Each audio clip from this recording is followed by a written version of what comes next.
Assalamualaikum warahmatullahi wabarakatuh. Perkenalkan, nama saya Linovatari Anwar, dan pada kesempatan kali ini saya akan menjelaskan tentang alat optik. Nah, apa itu alat optik? Alat optik adalah perangkat yang membantu orang melihat atau membuat gambar dengan menggunakan karakteristik cahaya, seperti pemantulan dan pembiasan. Untuk prinsip dasar ada dua. Yang pertama ada pemantulan cahaya yang terjadi pada cermin, baik itu datar, cekung maupun cembung. Contohnya adalah periskop.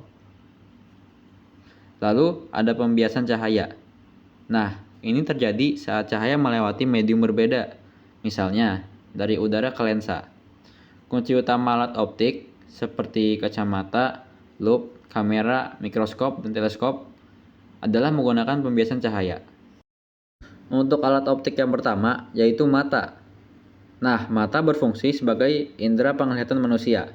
Untuk bagian-bagiannya, yang pertama ada kornea, yaitu lapisan luar. Dia membelokkan cahaya masuk pertama kali. Selanjutnya ada pupil, yaitu celah tempat cahaya masuk. Bisa membesar maupun mengecil. Selanjutnya ada lensa mata. Nah, lensa mata adalah lensa cembung yang bisa mengatur fokus atau akomodasi. Yang terakhir ada retina. Layar di belakang mata, tepat bayangan terbentuk. Sifat bayangan di retina yaitu nyata, terbalik, dan tipe kecil. Otak kita yang menerjemahkannya jadi tegak. Selanjutnya, untuk gangguan penglihatan pada mata, yang pertama ada rabun jauh atau miopi. Nah, pada miopi, bayangan jatuh di depan retina. Ini membuat mata kita sulit untuk melihat jauh. Hal ini bisa dibantu dengan kacamata lensa cekung atau minus. Selanjutnya ada rabun dekat atau hipermetropi. Pada hipermetropi, bayangan jatuh di belakang retina sehingga sulit untuk melihat dekat. Dibantu dengan kacamata lensa cembung atau plus. Untuk alat optik selanjutnya ada loupe. Nah, loupe berfungsi untuk membantu mata melihat benda-benda kecil agar tampak lebih besar dan detail. Nah, bagaimana bayangan pada loupe terbentuk? Benda diletakkan dekat dengan lensa atau di dalam jarak fokus. Bayangan yang dihasilkan bersifat maya, tegak, dan diperbesar. Nah, kegunaannya adalah untuk membaca tulisan kecil, melihat komponen jam, atau memeriksa perangko atau batu mulia. Alat optik selanjutnya yaitu kamera. Nah, kamera berfungsi untuk merekam atau menangkap gambar suatu objek. Untuk cara kerjanya, dia mirip dengan mata manusia. Yaitu, pertama, ada lensa kamera yang biasanya cembung. Nah, dia berfungsi untuk memfokuskan cahaya dari objek, seperti lensa mata. Lalu ada diafragma, yaitu mengatur banyak cahaya yang masuk, seperti pupil atau iris. Yang terakhir ada film atau sensor digital.